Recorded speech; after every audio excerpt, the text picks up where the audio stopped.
আমি নতমস্তকে প্রত্যেকটা কর্মীর পায়ে যারা সকাল 6টা থেকে ভিড় করে 21শে জুলাই আমাদের নেতৃত্বকে দিক নির্দেশ দেবেন, তার বক্তব্য শুনবেন, কর্মে গ্রহণ করবেন, বাস্তবে রূপায়ণ করবেন বলে এই ধর্মতলার বুকে এসে পৌঁছেছেন।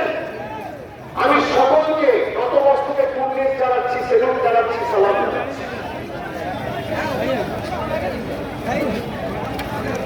2024-এর 21শে জুলাইয়ে আমরা বলেছিলাম যে 26-এর যে লড়াই আছে আপনারা প্রস্তুত হন,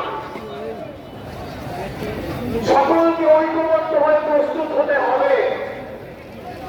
আপনারা দেখেছেন আজ থেকে ঠিক 16-17 মাস আগে 2024-এর নির্বাচনের প্রাক্কালে তৃণমূল কংগ্রেস ব্রিগেড সহ সমাবেশের ডাক দিয়েছিল।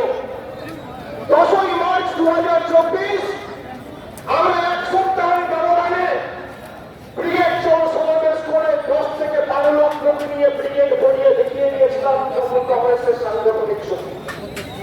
সেই দিনকে তৃণমূল কংগ্রেস বলেছিল জনতার গর্জন, বাংলা বিরোধীদের বিসর্জন। এই বিজেপিকে বাংলা বিরোধী প্রথম কে বলেছে? তৃণমূল কংগ্রেস বলেছে, মমতা বন্দ্যোপাধ্যায় বলেছে, আমরা বলেছি। সেই দিন আমরা যে ডাক দিয়েছিলাম জনতার গর্জন, বাংলা বিরোধীদের বিসর্জন, সেটা শুধুমাত্র একটা পলিটিক্যাল স্লোগান ছিল না, সেটা ছিল বিজেপির আসল চরিত্র উন্মোচন।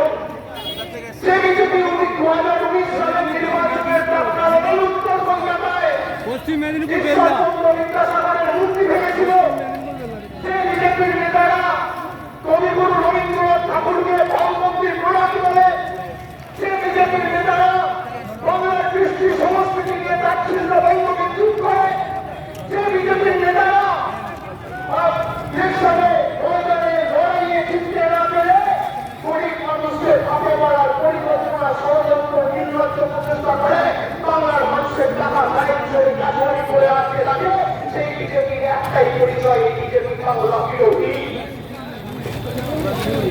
আজকে যদি কেউ